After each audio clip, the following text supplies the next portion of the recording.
আপনারা দেখছেন জবর খবর, বাংলার স্পন্দন।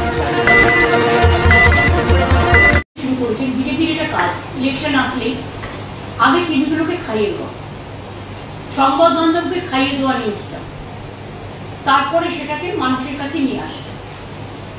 ইতিমধ্যে সংবাদ চ্যানেলগুলো দেখাতে শুরু করেছে যে আজ রাতের মধ্যেই নাকি ক্যাব হয়ে যাবে। আমার কথা হচ্ছে 20 সালে ক্যাব আইনটা পাস হয়েছিল,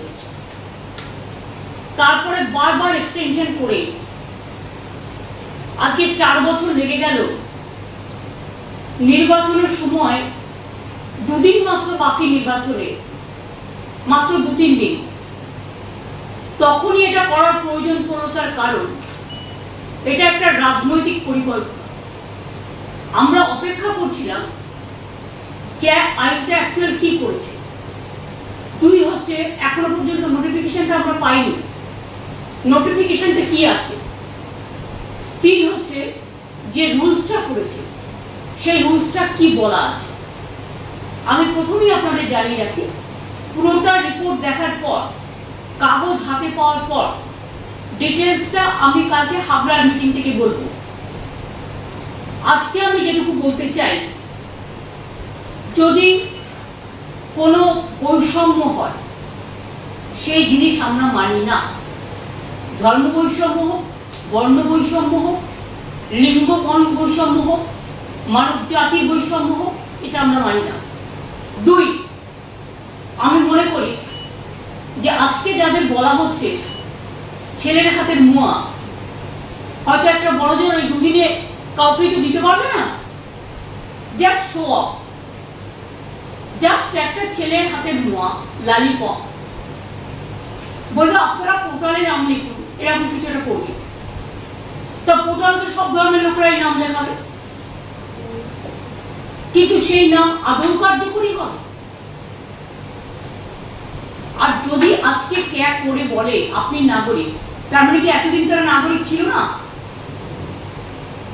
সেই জন্যই কি মতুয়া ভাই বোনদের এবং নমশূদ্রদের আধার কার্ড বাতিল করার চক্রান্ত হয়েছিল?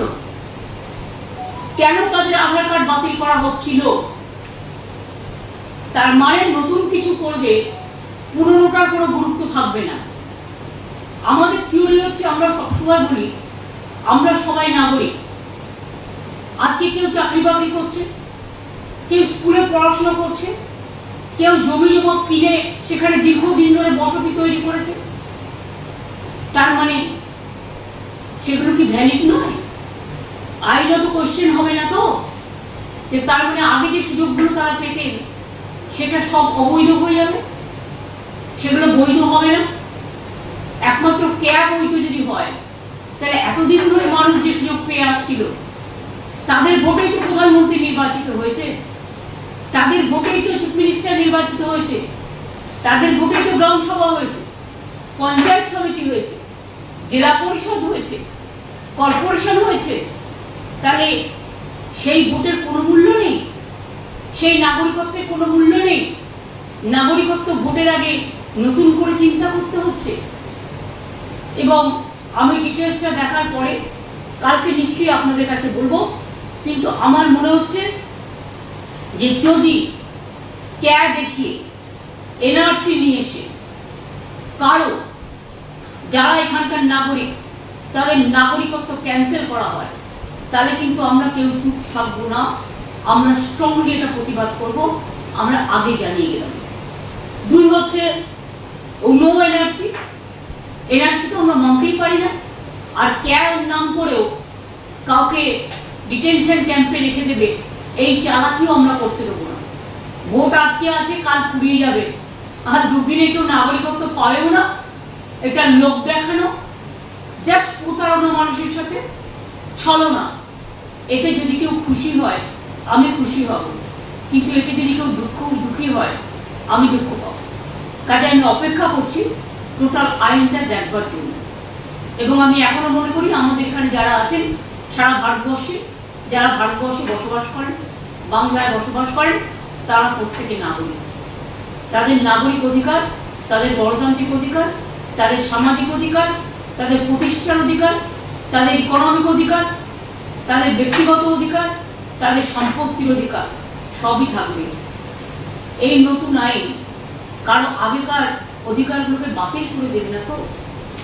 আমার মাথায় এটা আসছে তার কারণ আগের আইনটা তাই বলা ছিল, এবারের আইনটা কি করছে এটাও আমায় দেখতে হবে। এবং মনে রাখবেন, বাংলা সহ নর্থ ইস্টার্ন রিজিয়নেও এটা কিন্তু খুব সেন্সিটিভ। নতুন করে ইলেকশনের আগে কোনো অশান্তিও এটা আমরা চাই না। পায়ে পা লাগিয়ে কোনো প্ররোচনা বিজেপি সৃষ্টি করুক এটা আমরা চাই না। আমি রমজান মাসের আগে আজকের দিনটাই তাদের বেছে নিতে হয়েছে কেন সেটাও আমি জানি। আমি সবাইকে বলবো, খুশির চাপ দেখুন, সানন্দে রোজার মাস পালন করুন। শিবরাত্রি পালন করেছেন, শুভনন্দন। রমজানের মুবারক অনেক, হোলি আসছে, রামনবমী আসছে, নতুন বছর আসছে। সবাইকে আপনাদের শুভনন্দন জানিয়ে বলি যে ভয় পাবেন না, চিন্তা করবেন না।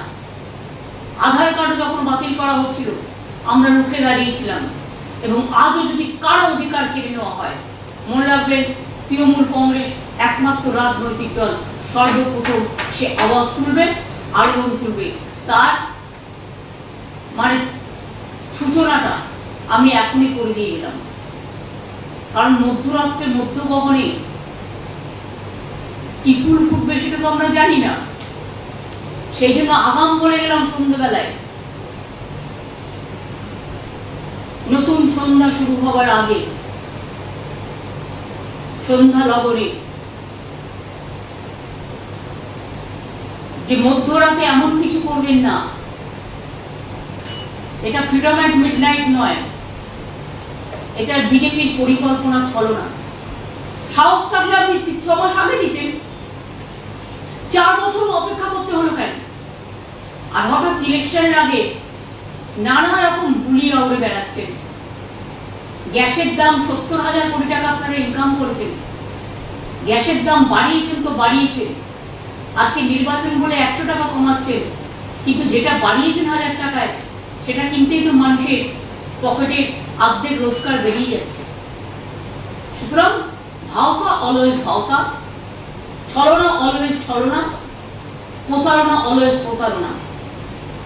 দেশের কিছু ভালো হলে আমরা যেমন খুশি হই, আমরা অভিনন্দন জানাই, দেশের কিছু খারাপ হলে আমরা সেটাকে কিছুতেই সাপোর্ট করতে পারি না।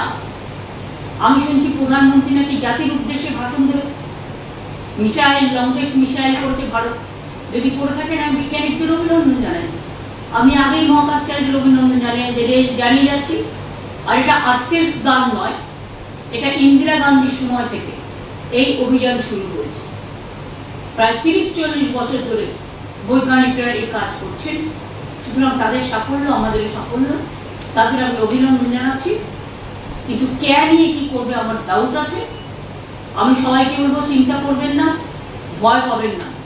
কোনো মানুষকে বঞ্চিত হতে আমরা দেব না, এনআরসি করতে দেব না। এনআরসি ক্যাকে নিয়ে ঝুলিয়ে পকেটে একটা কাক মেরে অন্য কাককে ভয় দেখানো, এটা আমরা করতে দেবো। এটা বাংলা, বাংলার সংস্কৃতি সবার জন্য, বাংলার সব মানুষের জন্য, বাংলার সব ভাষার জন্য, বাংলার সর্বধর্ম সমন্বয়। রামকৃষ্ণ পরমহংসদেব বলে গেছেন, স্বামী বিবেকানন্দ বলে গেছেন, রবীন্দ্রনাথ ঠাকুর বলে গেছেন, বিদ্যাসাগর বলে গেছেন, রামমোহন বলে গেছেন, বিশ্বামুন্ডা বলে গেছেন, পঞ্চানন বর্মা বলে গেছেন, মতুয়া ঠাকুর বলে গেছেন। সবাই বলে গেছেন মানুষ মানুষের জন্য। এবং তাই আমাদের বক্তব্য আগাম আপনাদের জানিয়ে রাখলাম। বাদবাকিটা আইনের কাগজ দেখেই বাদবাকিটা আগামীকাল বলবে। যখন মিডিয়াকে খাইয়ে দিয়েছেন আগাম, তখন কাগজটা আগেই ছেড়ে দিতে পারতেন, নাকি দিন থাকতে ছাড়বেন না, আধারে ছাড়বেন। যেমন করে আধার কার্ডগুলো কেটেছিলেন, ওটা ছিল সূচনা, ভরে ফেলেছিলাম। তাই আমি বলবো যে আমি পুরোটা দেখে বাদবাকি কালকে হাবড়া মিটিং থেকে বলবো। কিন্তু বৈষম্য হলে এনআরসি কেয়ার নিয়ে কাউকে বিতাড়িত করার চেষ্টা করা হলে, মানুষের কোনো অধিকার কেড়ে নেওয়া হলে, যারা এতদিন ধরে যে অধিকারগুলো পাচ্ছে, তৃণমূল কংগ্রেস কিন্তু মুখ বুঝে থাকবে না, প্রতিবাদ করবে, এটাই বলে। অনেক অনেক ধন্যবাদ আপনাদের সকলকে। বাদ বাকিটা আমি তো হাবড়ায় যাচ্ছি, ওখান থেকে আমি আবার বাগডোগরা যাব, কাজে পরশুদিন আমি আবার ফিরে আসবো, তখন দেখা হবে। আমি আবার বলে যাচ্ছি যে মনে রাখবেন, আমরা সবার জন্য, সব ধর্মের জন্য আমরা সবাই নাগরিক, এই স্লোগানটা আবার কিন্তু নতুন করে আমাদের সকলের অধিকার আছে বাঁচার, আমাদের নিজেদের সম্পত্তির অধিকার, বাঁচার অধিকার, শিক্ষার অধিকার, চাকরির অধিকার, মানুষ হিসেবে বাঁচার অধিকার, সেই অধিকার যেন কেউ কেড়ে না নেয়, ভোটের জন্য জাস্ট ছলনা করে, সেদিকে লক্ষ্য রাখতে অনুরোধ করি। আপনারা ওয়াচ করুন। আমাকে অনেক প্রেস মেসেজ পাঠাচ্ছিল আমার ওপিনিয়ন কি জানবার জন্য, তাই বাড়ি যাবার আগে আমি আপনাদের প্রাথমিক প্রতিক্রিয়াটা জানালাম, কিন্তু আইনটা দেখার পরে আমি আমার ফাইনাল প্রতিক্রিয়া জানাবো। दीदी एक सवाल था, क्या राज्य में आप इम्प्लीमेंट होने देंगे सीए, क्योंकि इससे पहले भी आपने कहा है कि मैंने जो बोल दिया, पहले मेरे को रूल्स देखने दीजिए। I am just watching the notification. अभी नोटिफिकेशन नहीं निकाला, रूल्स नहीं निकाला। रूल्स नोटिफिकेशन में अगर हम देखेंगे कि ये डिप्राइव कर रहा है लोगों का अधिकार को, तो हम उसको खिलाफ में लड़ेंगे। हम पहले हमको देखने दीजिए, आई एम वॉचिंग। हम जब रूल्स निकालेंगे हम उसको स्टडी करके जो बताना है कल बताएंगे। लेकिन मैं आज बोल दिया कि एक बीजेपी का इलेक्शन पब्लिसिटी है, नथिंग इज दिस। तो 2020 साल में एक कानून पास हुआ था, उसका बाद 4 साल बीत गया, लेकिन अभी चुनाव जब आते हैं एक कुछ गाप गप पकड़ते हैं, ये भी एक गाप गप है, लेकिन असली फायदा किसी को नहीं मिलेगा। अन्ना আবার যাবো না, কালকে করবো। জয়নগরে এই প্রথম সরকার অনুমোদিত 100 শয্যা বিশিষ্ট নার্সিংহোম স্পন্দন মেটার্নিটি এন্ড নার্সিংহোম। এখানে 24 ঘন্টা আইসিসিউ, এনআইসিউ, ডায়ালিসিস ও সকল প্রকার মাইক্রোসার্জারি, ইউরোসার্জারি সহ অত্যাধুনিক শ্যামযুক্ত মডিউলার অপারেশন থিয়েটারে স্পাইন, ব্রেন ও অর্থোপেডিক রিপ্লেসমেন্ট সার্জারির সুব্যবস্থা আছে। এখানে সম্পূর্ণ বিনা ব্যয়ে Swasthyasathi, west Bengal health scheme ও অন্যান্য মেডিক্লেমের চিকিৎসা অপারেশনের সুবিধা পাবেন। Spandan maternity and nursing home, NABH accredited hospital, Thana cross road, Joynagar, Majilpur, দক্ষিণ 24 পরগনা। যোগাযোগ 0321822850 ও 9732607328 এবং 9647346036।